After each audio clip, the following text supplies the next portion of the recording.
इसका जवाब भी बड़ा सीधा है, नहीं। मेरी राय में जितना भी कुछ मैंने सीखा है दुनिया के बारे में, हमारी प्लैनेट की हिस्ट्री के बारे में, एवोल्यूशन के बारे में, ये सारी चीज़ों को समझकर मैंने जो अंडरस्टैंडिंग डेवलप करी है, मेरी राय में कोई भगवान, कोई अल्लाह, कोई गॉड एग्जिस्ट नहीं करता। The atheists will always avoid this question. What is the proof for the existence of Allah Jalla wa'ala? Something that each and every one of you can take with you. You will refute them, you will confute them, you will shut them up. If the deistic God thought all that through and set up the laws of physics, then he would have to be damn clever. He would have to be the physicist to end all physicists. I don't care if he then withdraws. He needs an explanation in his own right. The whole enterprise of evolutionary biology is to explain how you get prodigious complexity and design from virtually nothing. I mean, we hand over to physicists when we can go beyond the virtually nothing to the absolutely nothing. Quantum vacuum, quantum fields, energy fields, laws of physics, space, all of that is something. Someone says that something comes out of nothing and you don't accept it, and for instance he buys a chicken, and then he names the chicken nothing, and whenever he sees the chicken he says that's nothing. Why? Because he's named it nothing. He says that's nothing, and then when the chicken lays an egg, then he says, look, something came out of nothing. Something came out of nothing. You will say that's not nothing, that's a chicken, but you've called it nothing. You've given it that name to prove your point. मगर सुनिए मगर हकीकत ये है कि वहाँ शख्सी आज़ादी राय देने की, बोलने की नहीं है। जी, ये एक आखिरी सवाल मुफ्ती साहब से। हाँ मैम, इनको माइक दीजिए। शुक्रिया। मेरा नाम मनीषा है, मैं हरियाणा से आई हूँ। मैं मुफ्ती साहब से एक बात पूछना चाहती हूँ। आप बार बार जावेद साहब को कॉन्ट्राडिक्ट तो कर रहे हैं कि आपने ये कहा, लेकिन आप भी अजम्पशंस के बेसिस पे बात कर रहे हैं। आपने खुदा के होने का कौन सा प्रूफ पेश किया है, खुदा की एग्जिस्टेंस का? अब इस सवाल को अलग रहने दीजिए, कौन एथीस्ट है कौन नहीं है। How do we refute atheists? The challenge is from Allah Jalla wa'ala. Allah Jalla wa'ala says in the Quran, and this is the best, most powerful, logical challenge. In light of reason, the atheists will always avoid this question. You know, whenever you present the Quranic argument, they will avoid this. And this is something I want each and every one of you to take with you. What is the proof for the existence of Allah Jalla wa'ala? Something that each and every one of you can take with you. Any atheist that meets you, you use this approach, inshallah ta'ala, you will refute them, you will confute them, you will shut them up. They will not have the courage to speak to you after that. Allah Jalla wa'ala says in Surah At-Tur, Am khuliqu min ghayri shay'in Am humul khaliqun Am khalaqu as-samawat wal ard. 4 possibilities in light of this ayah of the Quran. Remember, whatever comes into existence from non-existence, what do you call it? Hadith. Contingent. Something that did not exist and then came into existence. And today, you can say that most of the atheists, and especially the new atheism movement, they all unanimously agree that the universe is contingent. It came into existence from non-existence. We can prove that through philosophical arguments, through the second law of thermodynamics. And they accept this, that the universe came into existence from non-existence. It did not exist and then it came into existence. Now the question is, whatever comes into existence from non-existence, Allah Jalla wa'ala says, did they come into existence from nothing? That's one possibility. One possibility is that the entire universe came into existence from what? From nothing. The second possibility is that the universe created itself. The third possibility is that someone who is created the universe. And the fourth possibility is someone who is uncreated, undesigned, uncaused, caused the universe. Is that clear? What's the first possibility? Everyone. First possibility in light of this Quranic challenge. First, did they come into existence from nothing? Did the universe come into existence from nothing? The second is that the universe created itself. The third, someone created the universe. And the fourth possibility is that someone uncreated created the universe. Let us analyze the first argument, that the universe came into existence from nothing. Can something come into existence from nothing? Is that possible? What comes from nothing? Nothing plus nothing plus nothing plus nothing equals what?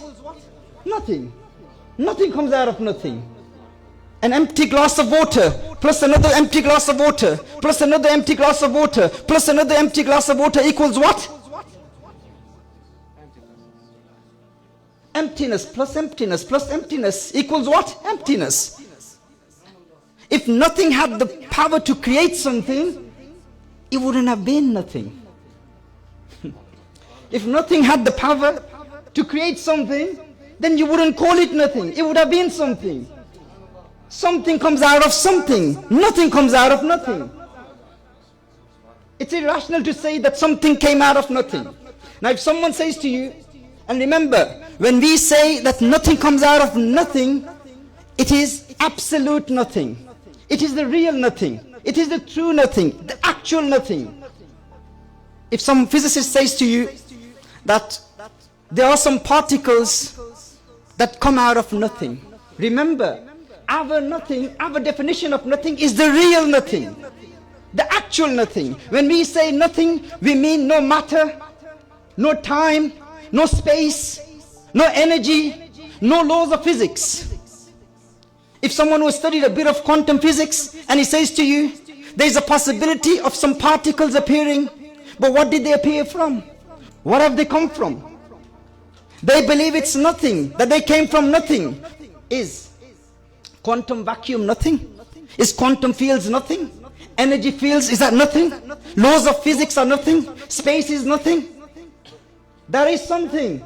It's nothing in their definition. What we mean by nothing is non-existence of everything. Absolutely nothing. So they will deceive you. This is why I say, if you take this argument of the Quran, talk to the university lecturers, any debaters, they will run away from you. Because they avoid this argument. And then what will they do? They will try to use this, some scientific jargon just to confuse you. And you will think, oh, my scholar did not explain this. Tell them, explain what nothing is. Define nothing. Nothing means absolutely nothing. Someone says that something comes out of nothing and you don't accept it. And for instance, he buys the chicken. And then he names the chicken nothing. And whenever he sees the chicken, he says, that's nothing.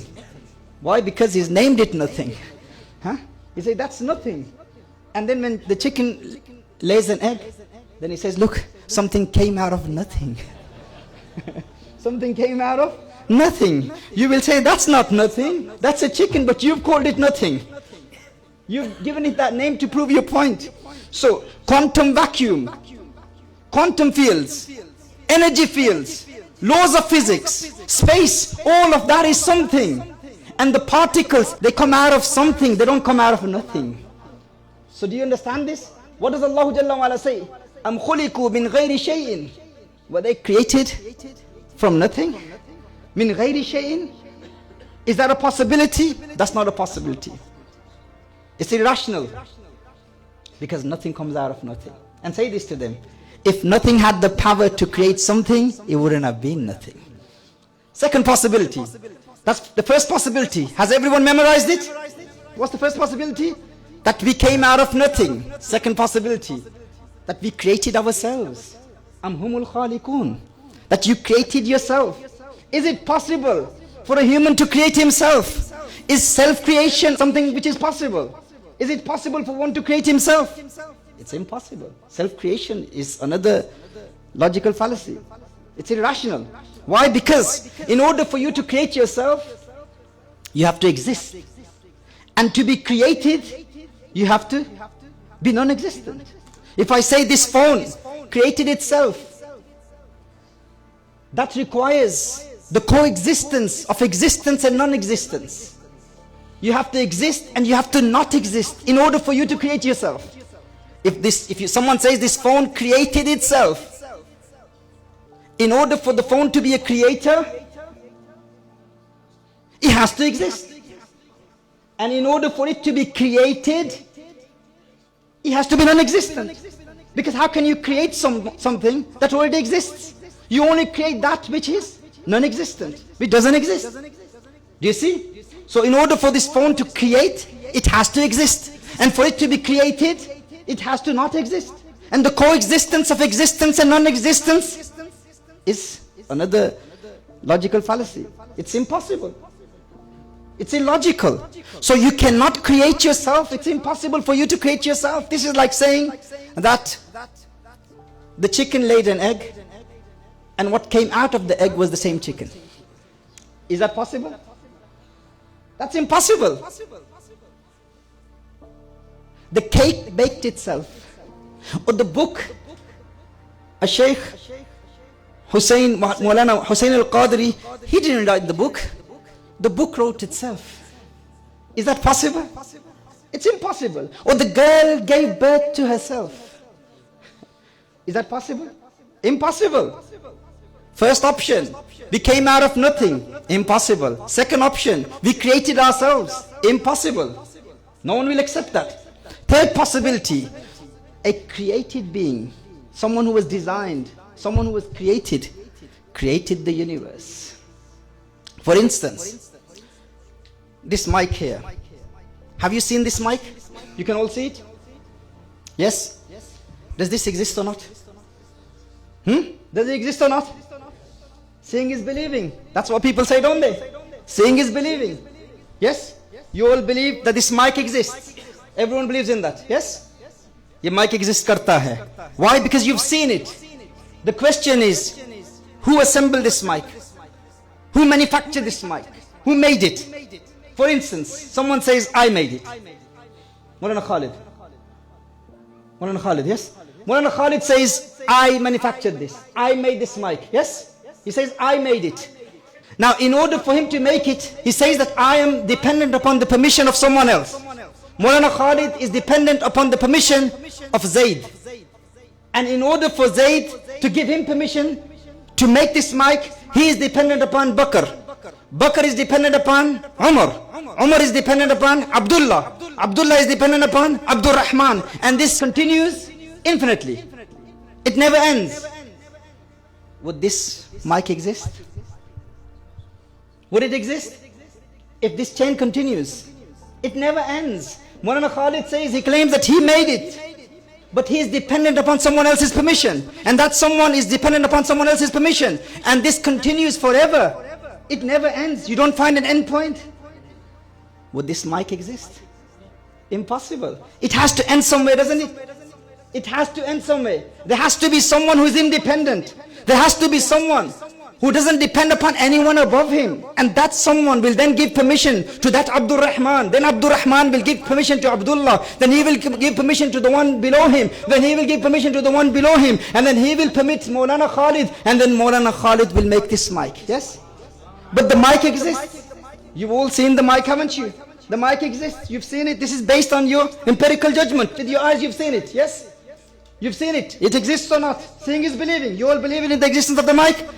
He manufactured it. He made it. But in order for him to make it, he needs the permission of someone above him. And this continues forever. It never ends. Would this mic exist? This is what we call tasalsul. This is what we call butlan of tasalsul. The fact that the mic exists shows that there is someone there who is independent. Do you understand? The fact that the mic exists proves that there is someone there who is independent, who has no one above him, who doesn't need the permission of anyone above him. Yes? Tell me, brothers and sisters in Al-Islam, do you exist? Do you believe in your existence? Do you exist? The fact that you exist proves that someone created you. But who created the one who created you? If there was a creator of the one who created you, then who created that creator? Then who created that creator? And then who created that creator? If this continues forever, you wouldn't have existed. The fact that you exist itself is a proof that there is someone there who is independent. Am khuliqu min ghayri shay'in. Take this argument to any atheist and tell them to refute it. Am khuliqu min ghayri shay'in. What's the first possibility? Did you come into existence From nothing? Impossible. We presented many examples. Did you create yourself? Coexistence of existence and non-existence? Rationally impossible. Third possibility, did a created being create the universe? Some external created being other than you? That leads to infinite regress of causes, which is rationally fallacious, impossible, irrational. What possibility are we left with? The fourth possibility, and that is that the universe is created by someone who is uncreated, who is undesigned, uncaused cause. The original cause has to exist forever, has to be independent, has to be very powerful, very intelligent, in order for him to create a universe like this, such a great universe. I don't have the time to go through all the arguments of the perfection of the universe. He has to be someone very powerful, and he cannot have anyone as powerful as him.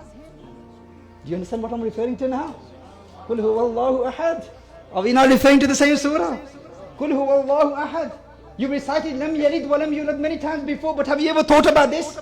The lam yalid wa lam yulad itself shows, this itself is a proof that we are proving the existence of the uncreated creator. The answers are within Surah Al-Ikhlas. Powerful, extremely intelligent, and he has to be out of the creation. If I create this table, can I be part of the table? If I created this table, I can't be part of it. I have to be out of it in order for me to be a creator of this. If he manufactured this mic, he can't be within the mic. To be the creator, you have to be out of it. The creator of the heavens and the earth and the creator of space and time is Allah. So for you to ask this question, where was Allah before he created the universe? Do you not know that time is part of the universe? That limits Allah within time. Allah existed before he created time. Do you see? Do you understand? وَلَمْ يَكُنْ لَهُ كُفُوًا أَحَدٌ. There's nothing like Allah. He's out of the universe.